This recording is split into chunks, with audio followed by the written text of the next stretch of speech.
Welcome to the Gym Success Podcast, and a big welcome to all of you listening in. Gym owners, operators, managers, salespeople, gym entrepreneurs, and personal trainers, too. Great to be diving into this Yeah. today. Yeah, absolutely. So today we're taking you through a white paper by Jim It's titled The Culture Code, How to Build a Gym Staff That Sells, Serves, and Stays. That's the one. And our goal here really is to pull out those actionable insights, directly from the paper to help you understand what really matters when you're building your team. And Jim Thomas, well, he kicks things off with a really strong statement, doesn't he? Yeah. Sets the whole tone. It does. Culture eats strategy for breakfast. Yeah. It's pretty punchy. And it basically says, look, all those detailed plans, the fancy equipment, your sales scripts, even the ads. Yeah. Well, none of that hits its full potential if your team culture isn't solid. Yeah. That's the foundation.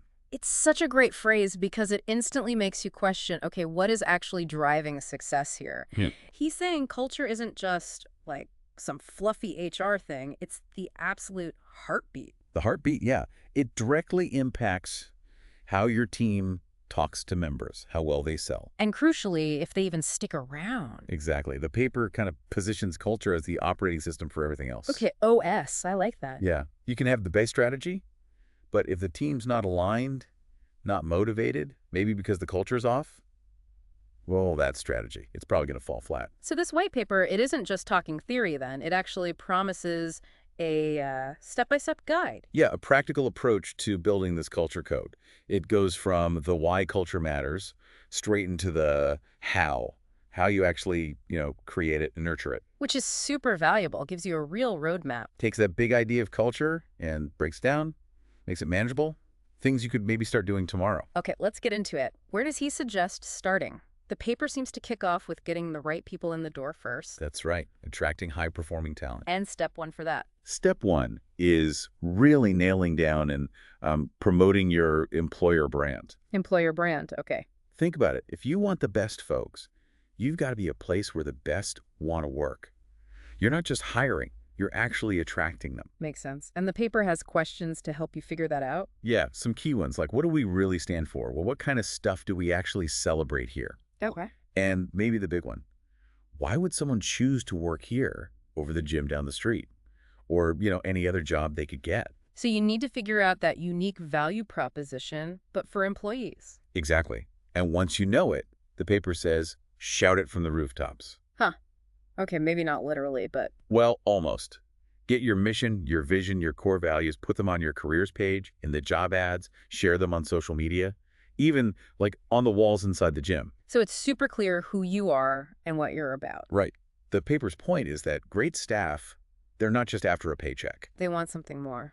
They want to feel part of something bigger, like joining a movement, not just filling a slot. That totally shifts how you should approach recruiting. Yeah, it really does. And that connects to the next point about hiring, right? Hire for attitude. Train for skill. Yep. Jim Thomas really hammers this. Certifications, experience useful, sure, but not the whole story. Not even the most important part, according to this paper. Right. So what should you prioritize? He lists a few key things. Like what? Okay, coachability, huge. Can they learn your way, buy into your culture? Mm-hmm. A genuinely positive attitude, someone who brings energy, looks for solutions. Yeah, not just problems. A strong work ethic, that's kind of obvious. And maybe most importantly, a real passion for people. Do they actually care about helping members, about supporting their teammates? I can see that. Yeah. You could teach someone the sales script or how to use the leg press. Sure. But teaching genuine passion for fitness or empathy, that's tougher. Much tougher. Wow. Skills are trainable, the paper says. Attitude, passion, not so much. So how do you figure that out in an interview?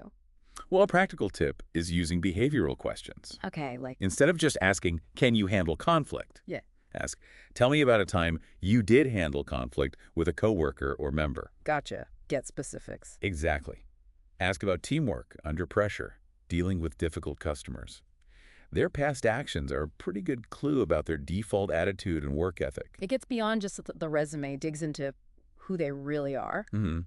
And the third piece for attracting talent, involving your current team. Oh, interesting. How does that work? Well, it's kind of genius for culture. When your existing team helps choose new hires, they feel more ownership. Shared responsibility for the culture. Exactly. They're invested in finding people who fit and helping them succeed. So how might you involve them? What does the paper suggest? It could be different things. Maybe have a key team member sit in on final interviews, or have someone give candidates a tour, get their vibe, or just formally ask the team for feedback on how well a candidate seemed to align with the values during their interactions. It sends a strong signal, doesn't it? Like, we all protect this culture. We build it together. Totally.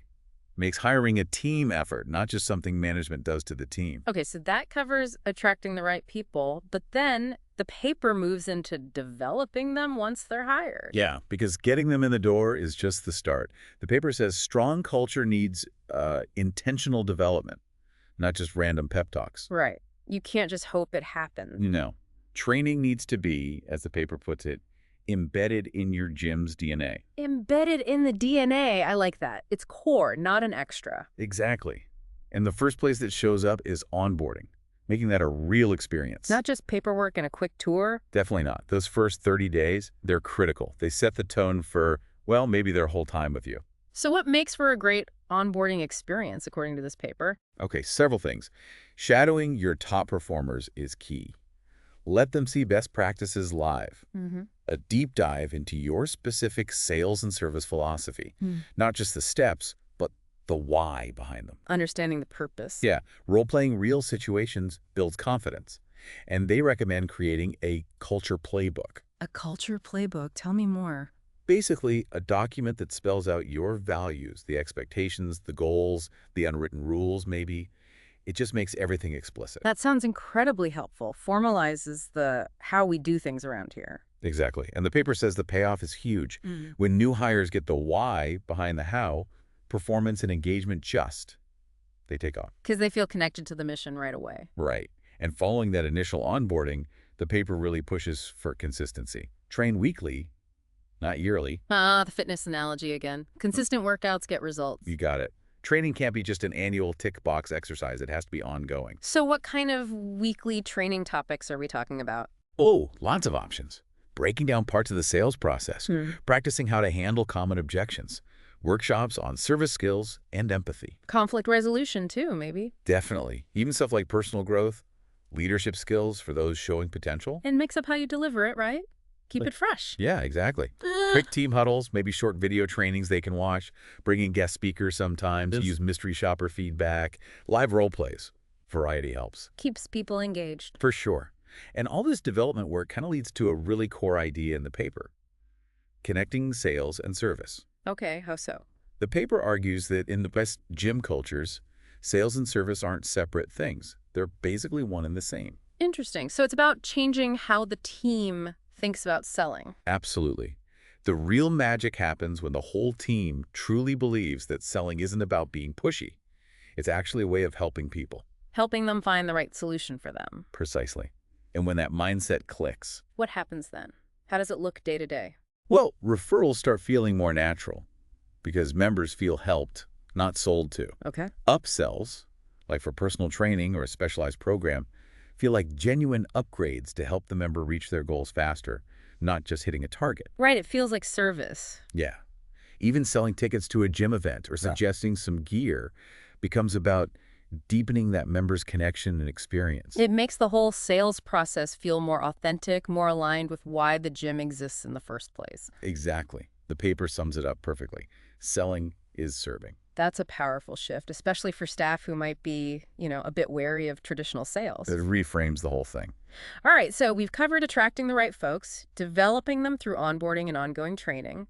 Now the third big piece, retaining them, keeping that great team. And the paper pulls no punches here. It says flat out, staff don't leave gyms. They leave cultures that don't support or inspire them. Oof. That puts the responsibility squarely on the leadership and the environment. It does.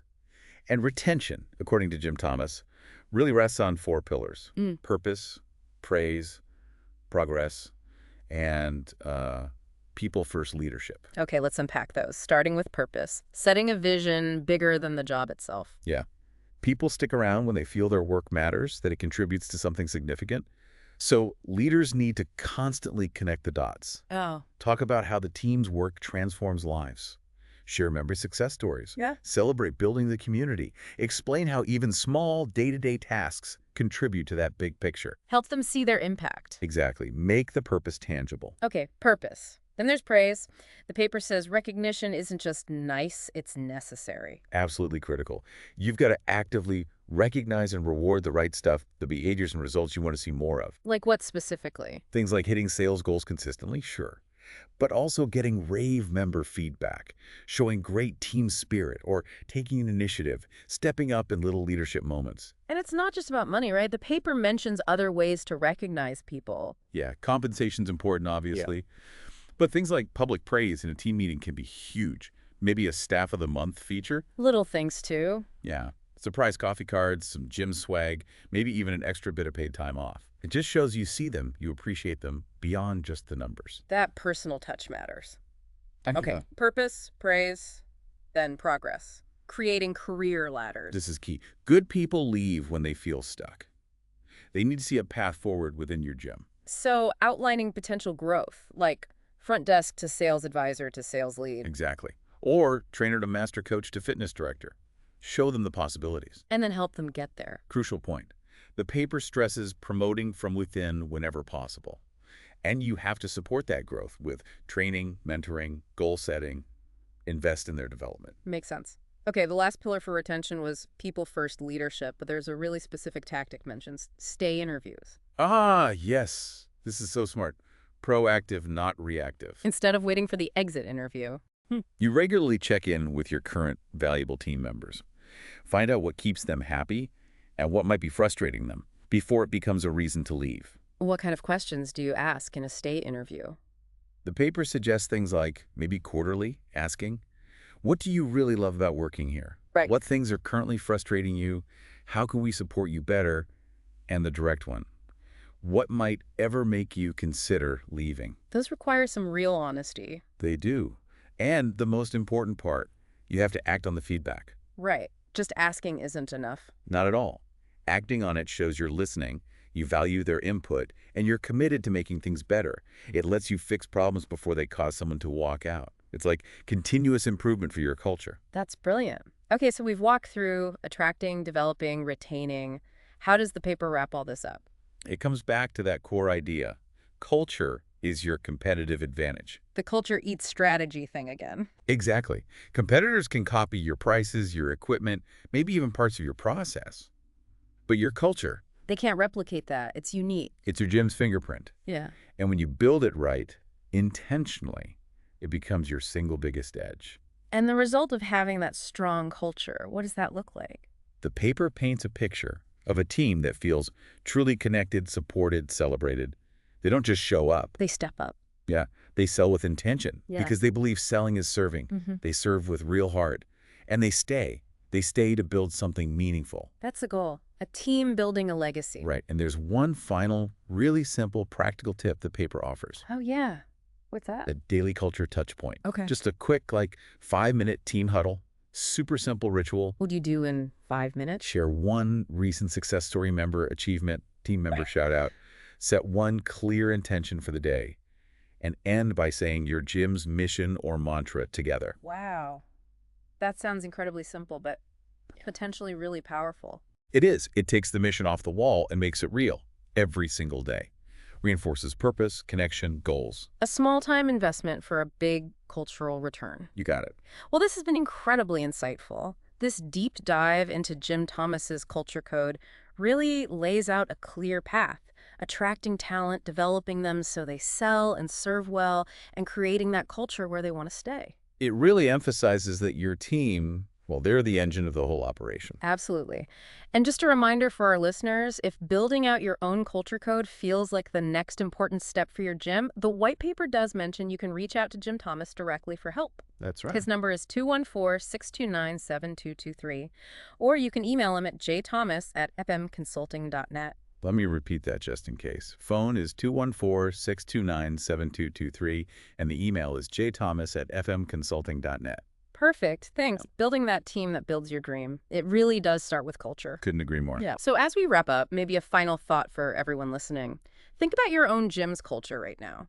How does it stack up against these ideas we've discussed? And maybe more importantly, what's just one small thing, one step you could take, maybe even tomorrow, to start intentionally strengthening your culture code? That first step, however small, can make all the difference.